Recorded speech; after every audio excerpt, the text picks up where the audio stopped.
Bagaimana sejarah Tahun Baru Hijriah? Begini ceritanya. Kisah di balik sejarah Tahun Baru Hijriah. Setelah selesai pemerintahan Abu Bakar selama 2 tahun, Umar menjadi khalifah umat Islam selanjutnya. Banyak sekali perbaikan yang dilakukan dalam sistem sosial dalam Islam. Dari penggunaan dana zakat untuk pembangunan hingga upaya yang dilakukan untuk mengatasi wabah kelaparan. Sistem keuangan, administrasi kerap diperbaiki, termasuk sistem penanggalan. Umat Islam pada zaman dahulu terbiasa menandai tahun melalui sebuah peristiwa-peristiwa yang terjadi. Contohnya, seperti peristiwa pasukan gajah yang menyerang Ka'bah, disebut sebagai Tahun Gajah. Kebiasaan menandakan waktu melalui momentum mengakibatkan penduduk Arab tidak memiliki sistem penanggalan yang jelas. Lalu pada tahun ketiga sampai 4 kepemimpinan Umar bin Khattab, salah satu petugas pemerintah di Basrah, Irak, Abu Musa al-Asy'ari, komplain soal penanggalan yang tidak jelas ini.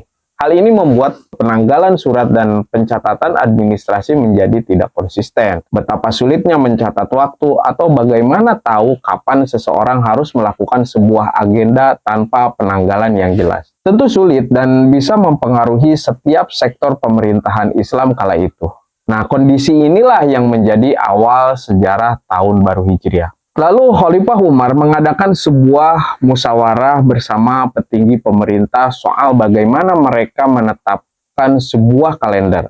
Di sini banyak sekali opsi yang dikeluarkan. Ada yang mengusulkan untuk memulai awal tahun pada saat Nabi lahir. Ada yang berpendapat awal tahun ditetapkan ketika Rasulullah pertama kali menerima wahyu dan menjadi Nabi. Ada pula yang mengusulkan hari meninggalnya Nabi Muhammad SAW menjadi penanda awal tahun. Berbagai usulan dilakukan di sini hingga akhirnya hasil musyawarah memutuskan tahun terjadinya Hijriah umat Muslim. Berbagai usulan dilakukan hingga akhirnya hasil musyawarah memutuskan tahun terjadinya hijrah umat Muslim dari Mekah ke Madinah ditetapkan sebagai tahun pertama Hijriah. Hijrah merupakan peristiwa besar bagi umat Muslim. Mereka berpindah dari Mekah ke Madinah. Berpindah dari sulitnya tinggal di Mekah saat itu ke tempat di mana mereka mengembangkan diri menjadi lebih baik, yaitu di Madinah.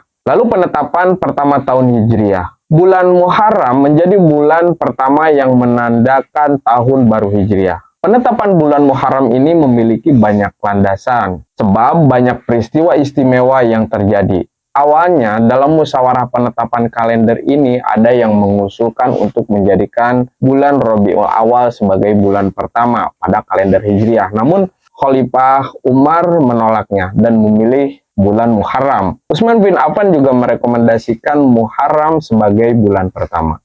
Walaupun hijrah dilakukan pada bulan Rabiul Awal atau bertepatan pada tahun 622 Masehi, niat untuk melaksanakan hijrah telah dilakukan pada bulan Muharram. Sebelumnya, Abu Bakar As-Siddiq telah menganjurkan Nabi Muhammad SAW dan umat Islam untuk berhijrah agar tidak terus-menerus diteror oleh kaum Quraisy. Namun Nabi Muhammad SAW menunggu perintah Allah Subhanahu wa taala terlebih dahulu, baru kemudian hijrah. Sebagaimana dijelaskan dalam Al-Quran surat An-Nisa ayat ke-100. Barang siapa berhijrah di jalan Allah, niscaya mereka mendapati di muka bumi ini tempat hijrah yang luas dan rezeki yang banyak. Barang siapa keluar dari rumahnya dengan maksud berhijrah kepada Allah Subhanahu wa taala dan Rasulnya, kemudian kematian menimpanya, belum sampai ke tempat yang dituju, maka sungguh telah tetap pahala di sisi Allah. Dan adalah Allah Maha Pengampun lagi Maha Penyayang.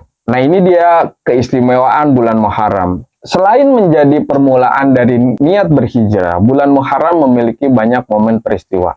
Yang pertama, bulan Muharram masuk ke dalam daftar bulan haram, yaitu bulan dilarangnya ada perang. Pada bulan Muharram juga terjadi beberapa peristiwa penting, yakni hari Asyura yang jatuh pada 10 Muharram, atau sebagai hari kebebasan Nabi Musa dari kejaran Fir'aun. Kita disunahkan untuk berpuasa pada tanggal tersebut. Selain berpuasa, Nabi Muhammad SAW juga menganjurkan untuk bersedekah kepada anak yatim. Rasulullah Shallallahu Alaihi Wasallam bersabda, barang siapa berpuasa pada hari Asyura, itu 10 Muharram, niscaya Allah akan memberikan 1000 pahala malaikat dan pahala 10.000 pahala syuhada. Dan barang siapa mengusap kepala anak yatim pada hari Asyura, niscaya Allah mengangkat derajatnya pada setiap rambut yang diusapnya. Kemudian perhitungan waktu dalam kalender Islam. Perhitungan kalender Islam juga ditemukan dalam sejarah tahun baru Hijriah. Bila dalam kalender Masehi dihitung dari rotasi matahari, kalender Hijriah dihitung dari perputaran bulan. Pergantian hari setiap bulannya cukup fluktuatif sekitar 29-30 hari. Hal ini dilihat dari munculnya hilal saat pergantian bulan. Dalam surat Al-Baqarah ayat 89 dijelaskan, mereka bertanya kepadamu tentang bulan sabit. Katakanlah, bulan sabit itu adalah tanda-tanda waktu bagi manusia dan haji. Dan bukanlah kebajikan memasuki rumah-rumah dari belakangnya. Akan tetapi kebajikan itu ialah kebajikan orang yang bertakwa. Dan masuklah ke rumah-rumah itu dari pintu-pintunya. Dan bertakwalah kepada Allah agar kamu beruntung. Dalam waktu 1 tahun, kalender Hijriah juga berjumlah sebanyak 12 bulan. Seperti yang telah difirmankan oleh Allah dalam surat At-Taubah ayat 36. Sesungguhnya bilangan bulan pada sisi Allah adalah 12 bulan. Dalam ketetapan Allah, di waktu Dia menciptakan langit dan bumi, di antaranya 4 bulan haram. Itulah ketetapan agama yang lurus. Maka janganlah kamu menganiaya dari kamu dalam bulan yang 4 itu. Dan perangilah kaum musyrikin itu semuanya, sebagaimana mereka pun memerangi kamu semuanya. Dan ketahuilah bahwasannya Allah beserta orang-orang yang bertakwa.